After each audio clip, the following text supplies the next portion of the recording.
I started to really step back into my spiritual gifts, telepathy, remote viewing, astral traveling, lucid dreaming, all of these, empathic qualities really came back to me at that time.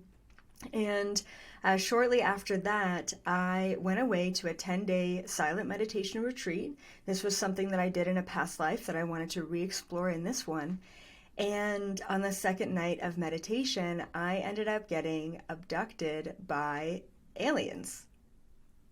Like fully just literally taking me out of my bed, up onto a ship, kind of the typical whatever. There was no sort of probing or anything, but there was a machine that went into my right ear. It was super, super fear-based. Like, I was so scared. At that point in time, I didn't even think about alien life, let alone think that I was ever going to get abducted in this one.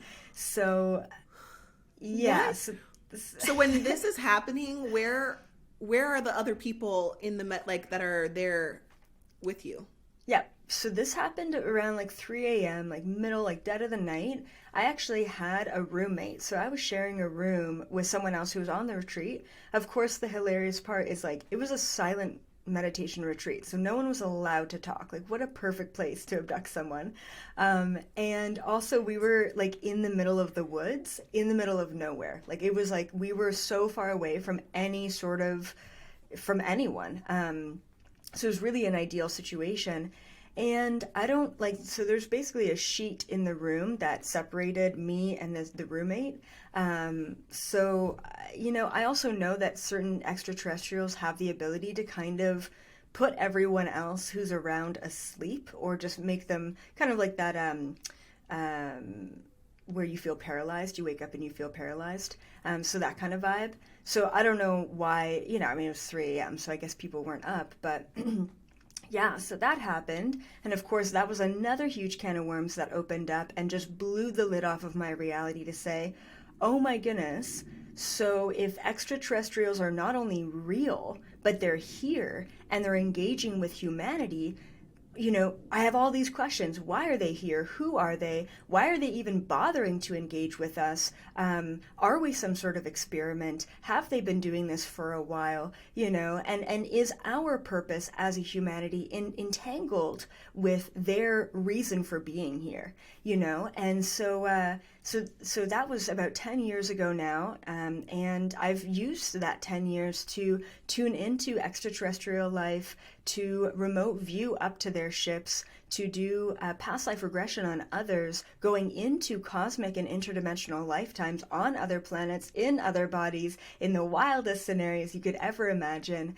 And for the most part, I feel like I've had some of the answers, at least, to some of these big picture questions, but no one could ever know it all, and I'm still a ball of curiosity and definitely learn something new every day. So that's kind of my background in and how I came to this point now where people do look at me as some sort of ET expert, or maybe, I don't know, spiritual awakening expert, just based on the experiences that I've had. And I do want to mention that I never do any external research. So I was told at a very young age not to watch documentaries, read books, really allow any of this information into my perception, to kind of take me off of my own experience, which is that direct connection to source or past lifetimes or those kind of things. So I've really tried to keep my perception as clear as possible. I mean, I'm still dealing with my own human and my own ego and my own kind of way of being, but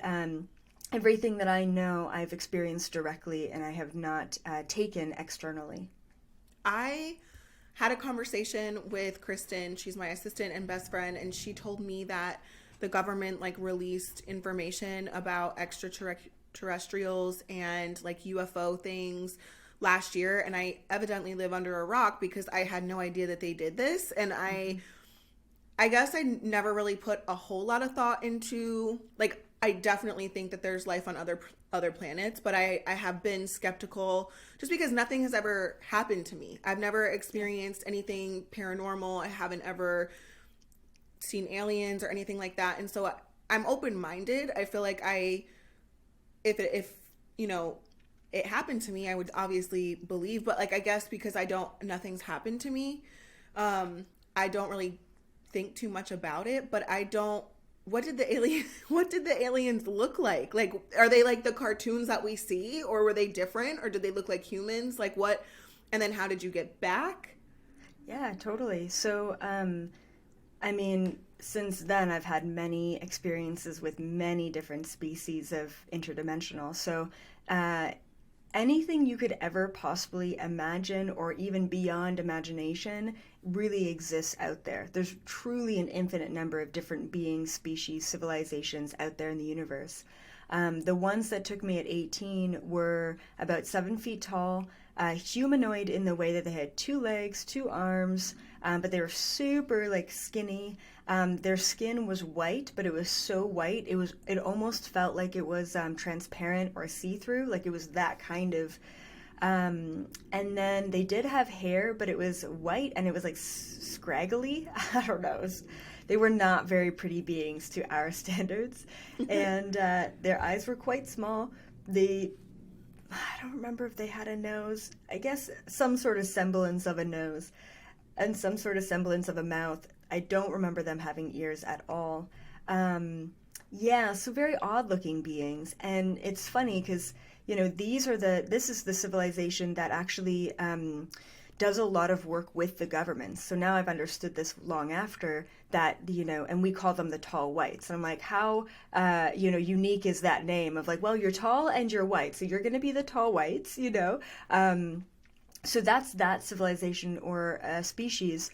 And we have to understand that there's an infinite number of different beings out there, and there's also an infinite number of different, like, agendas and situations that they're in. So, you know, some people in this field say all aliens are bad. Some people in the field say all aliens are good. And I'm really split right down the middle. I think that there are some really good ones and some not so good ones, just like human beings. You know what I mean? You're going to get a bad apple every once in a while. So we have to kind of keep our mind open. And I also wanted to mention to you, too, you're like, I've never had a paranormal experience. But, you know, it's like we are physical beings living in this so-called physical reality. But we're actually also like pure energy beings. Mm-hmm. And everything that we interact with is also energy, right? Like you and I are right now, there's some sort of energetic, emotional entanglement that's happening. There are, you know, words that are being unspoken. So we are actually interacting with the non-physical world every single moment of our day. So what I tend to find with people who are like, I've never had an experience, there have definitely been moments in your life where you're like, oh, yeah, that was weird. Mm-hmm. Okay, move on. Yeah. You know, like there's always just like, just this, yeah, there's this like weird, there's like a shadow in the corner of your eye, but you don't want to explore it, right? Because it's scary. I mean, the fear of the unknown is so rife.